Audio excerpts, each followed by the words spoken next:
여러분, 2026년 1월 현재 대한민국 외환시장에서 역사적인 순간을 목격하고 계십니다.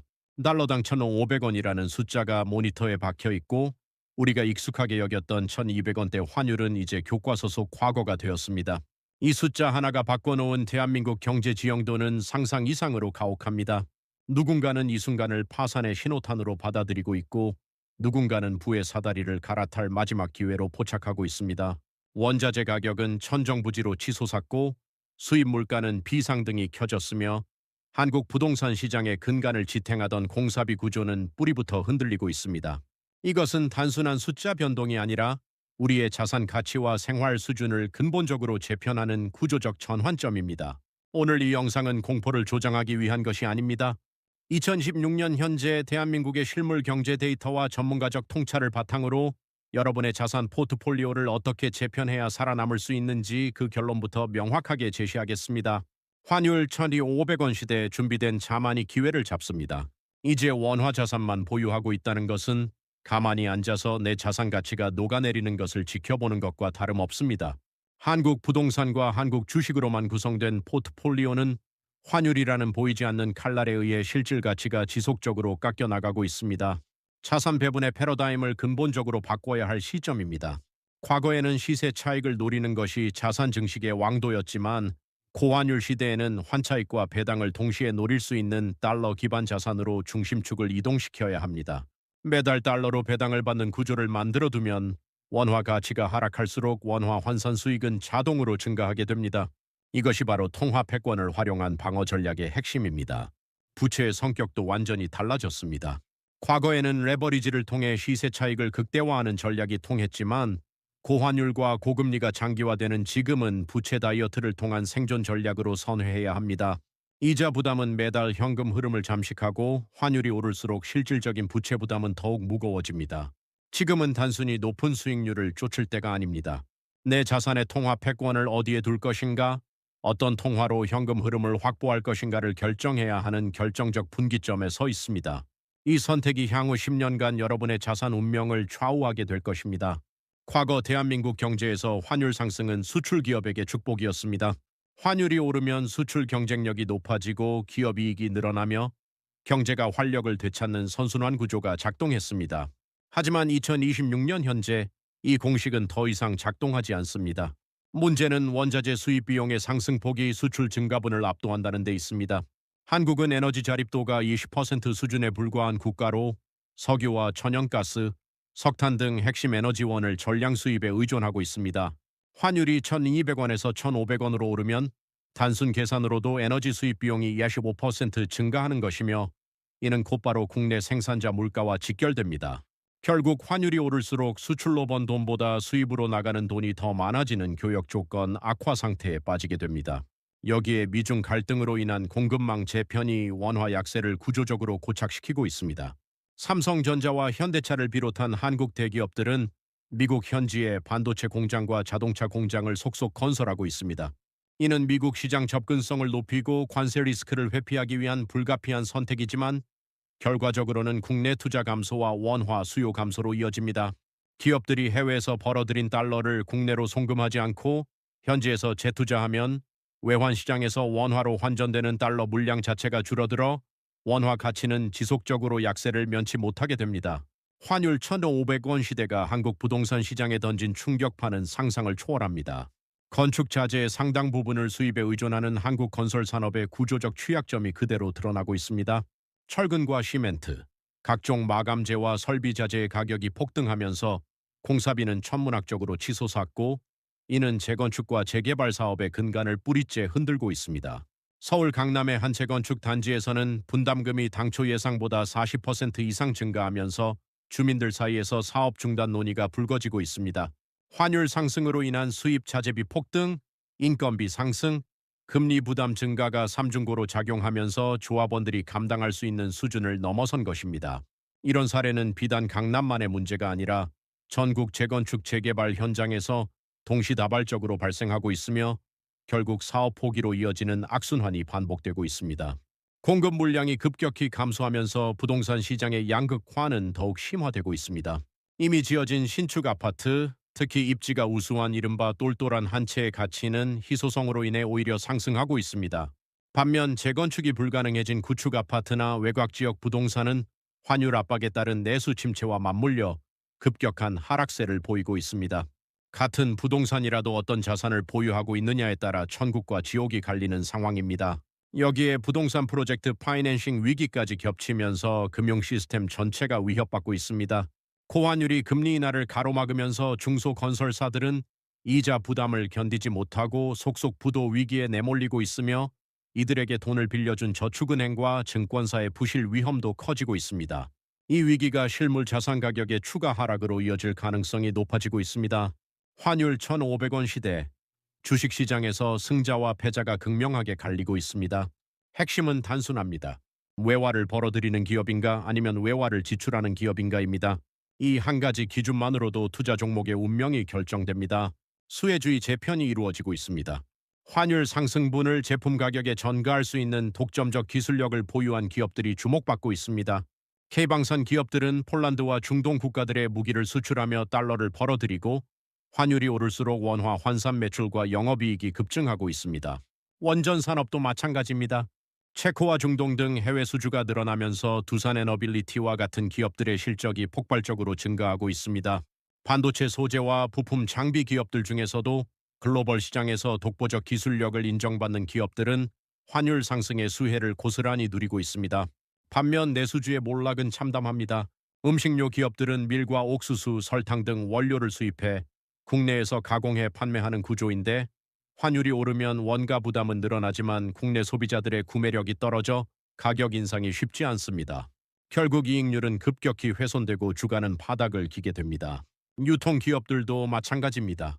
수입 상품 비중이 높은데 환율 상승분을 소비자에게 전가하기 어려워 마진이 압박받고 있습니다. 이제 미국 주식 투자는 선택이 아니라 필수가 되었습니다. 서학겜이라는 말이 한때는 유행어였지만 지금은 자산 방어의 기본 전략입니다. 미국 주식에 투자하면 주가 상승과 환차익이라는 이중 안전장치를 확보하게 됩니다. 설령 주가가 다소 하락하더라도 환율 상승분이 손실을 방어해주는 구조이기 때문에 원화 자산만 보유한 것보다 훨씬 안정적입니다. 환율 1,500원의 충격은 외환시장에서 끝나지 않습니다. 시차를 두고 서민들의 장바구니와 외식 테이블로 파고듭니다. 수입 물가의 전이 과정은 이미 시작되었고 대한민국 가계의 실질 구매력은 무서운 속도로 잠식당하고 있습니다. 마트에서 장을 보는 주부들이 가장 먼저 체감합니다. 밀가루 가격이 올랐고 식용유 값이 뛰었으며 수입 과일과 육류의 가격표는 몇 달 사이 30% 이상 올랐습니다. 커피 한 잔 값도 인상되었고 외식 메뉴판의 숫자들도 하나씩 올라가고 있습니다. 환율이 오르면 원자재 수입 비용이 증가하고 이는 제조 원가 상승으로 이어지며 최종적으로 소비자 물가에 반영되는 것은 경제학의 기본 원리입니다. 문제는 이 과정에서 월급만 그대로라는 데 있습니다. 연봉이 5% 올랐다고 해도 환율과 물가가 10% 이상 상승하면 실질적으로는 역성장하는 것입니다. 명목 소득은 늘었지만 실질 구매력은 떨어지는 이 기묘한 현상 속에서 중산층의 생활 수준은 조용히 무너져 내리고 있습니다. 과거에는 중산층이었던 사람들이 이제는 생활비를 걱정해야 하는 상황으로 내몰리고 있습니다. 대응책은 명확합니다. 불필요한 구독 서비스를 정리하고 과시적 소비를 차단해야 합니다. 그러나 단순히 지출을 줄이는 것만으로는 부족합니다. 소득 파이프라인을 다각화해야 합니다. 본업 외에 추가 소득원을 확보하지 못하면 물가 상승 속도를 따라잡을 수 없습니다. 엔잡로가 되는 것이 선택이 아니라 생존의 문제가 된 시대입니다. 한국은행 총재는 지금 이 순간 역사상 가장 어려운 선택의 기로에 서 있습니다. 금리를 올리자니 가계부채와 기업 부실이 걱정되고 금리를 내리자니 환율 방어가 불가능해지는 진퇴양난의 상황입니다. 이 딜레마가 한국 경제 전체를 인질로 잡고 있습니다. 한미 금리차가 핵심 변수입니다. 미국 연방준비제도가 금리를 인하하더라도 한국은 쉽게 따라갈 수 없습니다. 만약 한국이 먼저 금리를 내리면 한미 금리차가 확대되고 그 순간 외국인 투자자들은 한국 자산을 팔고 달러를 들고 빠져나갑니다. 외환시장에서 달러 수요가 급증하면 환율은 1,400원을 넘어 1,600원, 1,700원으로 치솟을 수 있습니다. 한국은행은 이를 막기 위해 금리를 높게 유지할 수밖에 없고 결국 L자형 고금리 국면이 장기화될 가능성이 큽니다. 가계부채 리스크는 시한폭탄입니다. 한국 가계부채는 1,900조 원에 육박하며 이 중 상당 부분이 변동금리 대출입니다. 금리가 1%포인트만 올라가도 연간 이자 부담이 수조 원 증가하게 되고 이는 개인들의 소비 여력을 직접적으로 갉아먹습니다. 그렇다고 금리를 내리자니 환율 방어가 불가능해지는 악순환 구조입니다. 전문가들은 냉정하게 진단합니다. 한국은행의 눈은 이제 물가가 아니라 환율에 고정되어 있습니다. 이는 시중금리의 하방 경직성을 의미하며 대출을 받은 개인과 기업들은 당분간 높은 이자 부담을 감수해야 한다는 뜻입니다. 금리가 내려갈 것이라는 기대는 접어야 합니다. 대한민국 자산가들의 포트폴리오에 조용하지만 분명한 변화가 일어나고 있습니다. 원화 가치 하락에 대한 두려움이 구체적인 행동으로 전환되고 있으며 안전자산으로의 대이동이 시작되었습니다. 이들은 뉴스를 보며 불안해하는 것이 아니라 실제로 자산 배분을 바꾸고 있습니다. 실물금 투자가 급증하고 있습니다.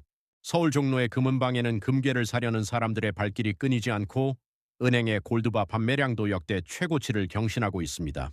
금은 그 자체로 가치를 지닌 실물 자산이며 통화 가치가 흔들릴 때 가장 확실한 피난처 역할을 합니다. 환율이 1,500원으로 오르는 동안 금 가격도 온스당 2,700달러를 돌파했고 원화로 환산하면 그 상승폭은 더욱 가파릅니다. 달러 인덱스 ETF 투자도 급증세를 보이고 있습니다.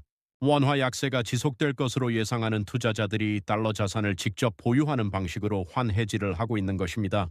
월배당 ETF 열풍도 주목할 만합니다. GPI, SCHD, QYLD와 같은 미국 월배당 ETF에 투자하면 매달 달러로 배당금을 받게 됩니다.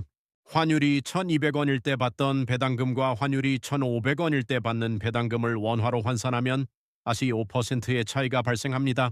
주가 변동이 없어도 환율 상승만으로 원화 기준 수익률이 증가하는 구조이며 여기에 매달 현금 흐름까지 확보할 수 있다는 점에서 고환율 시대의 이상적인 투자처로 각광받고 있습니다. 국채 투자에서도 선택의 변화가 뚜렷합니다. 한국 국채와 미국 국채를 비교하면 안정성과 환차익 측면에서 미국 국채가 압도적 우위를 점합니다.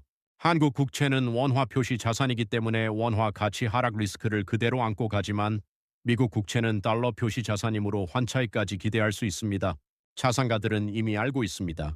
안전을 추구한다면 어느 나라 국채를 사야 하는지 말입니다. 환율 1,500원은 단순한 일시적 현상이 아닙니다. 대한민국 인구 구조의 변화가 원화 가치를 장기적으로 약화시키는 구조적 압력으로 작용하고 있으며 이 흐름을 되돌리기는 사실상 불가능합니다. 데드크로스가 발생했습니다. 2025년을 기점으로 대한민국의 생산 가능 인구는 감소 국면에 진입했고 65세 이상 고령 인구는 급격히 증가하고 있습니다. 생산 가능 인구가 줄어든다는 것은 경제 활동을 통해 부가가치를 창출하는 인력이 감소한다는 의미이며 이는 곧 국가 경제의 성장 잠재력 하락으로 직결됩니다. 경제 성장률이 낮아지면 외국인 투자자들은 한국 시장의 매력도를 낮게 평가하게 되고 자본은 성장 가능성이 높은 다른 나라로 빠져나갑니다. 일본의 사례는 우리의 미래를 보여주는 거울입니다. 일본은 1990년대부터 인구 고령화와 저성장 국면에 진입했고 엔화 가치는 장기적으로 약세를 면치 못했습니다. 한때 달러당 80엔까지 강세를 보였던 엔화는 지금 150엔을 넘나들며 역사적 약세를 기록하고 있습니다. 일본이 30년간 겪은 일을 한국은 더 빠른 속도로 겪게 될 가능성이 높습니다. 한국의 출산율은 0.7명대로 세계 최저 수준이며 고령화 속도는 일본보다 훨씬 빠릅니다. 생존 전략은 명확합니다. 지금의 고환율을 단기적으로 견디는 것이 아니라 원화 가치가 구조적으로 우상향하기 어려운 환경임을 인정해야 합니다. 투자 지도를 근본적으로 바꿔야 합니다. 원화 자산 중심에서 달러 자산과 글로벌 자산으로 포트폴리오의 무게 중심을 옮겨야 하며 이는 일시적 전략이 아니라 향후 수십 년을 관통하는 장기 전략이어야 합니다. 인구 구조라는 거대한 흐름 앞에서 개인이 할 수 있는 최선은 그 흐름을 거스르지 않고 현명하게 대응하는 것입니다. 환율 1,500원이라는 숫자 앞에서 대한민국은 두 부류로 나뉘고 있습니다. 공포에 얼어붙어 아무것도 하지 못하는 사람들과 자산의 통화 구성을 과감하게 바꾸며 기회를 포착하는 사람들입니다. 역사는 반복해서 증명해 왔습니다. 위기 속에서 부는 이동한다는 사실을 말입니다. 누군가에게 환율 1,500원은 파산의 신호탄이지만 준비된 이들에게는 자산이 폭발적으로 증가하는 구간이기도 합니다. 달러 자산을 미리 확보한 사람들은 환율 상승분만큼 원화 환산 자산 가치가 자동으로 증가했고 월배당 ETF에 투자한 사람들은 매달 늘어나는 배당금을 체감하고 있으며 외화벌이 기업의 주식을 보유한 투자자들은 실적 개선의 수혜를 누리고 있습니다. 지금 즉시 행동하십시오. 내 자산 중 원화 비중이 얼마인지 체크해 보십시오. 그리고 10%만이라도 달러 자산으로 옮기는 실행력을 발휘하십시오. 완벽한 타이밍을 기다리다가는 기회를 놓칩니다. 지금 이 순간이 바로 행동해야 할 때입니다. 변화하는 시대에 공부하는 자만이 살아남습니다. 경제를 이해하고 데이터를 분석하며 전략적으로 움직이는 사람만이 환율 전후 500원 시대를 기회로 전환할 수 있습니다. 오늘 이 영상이 여러분의 자산을 지키는 방패이자 불을 키우는 무기가 되었기를 진심으로 바랍니다.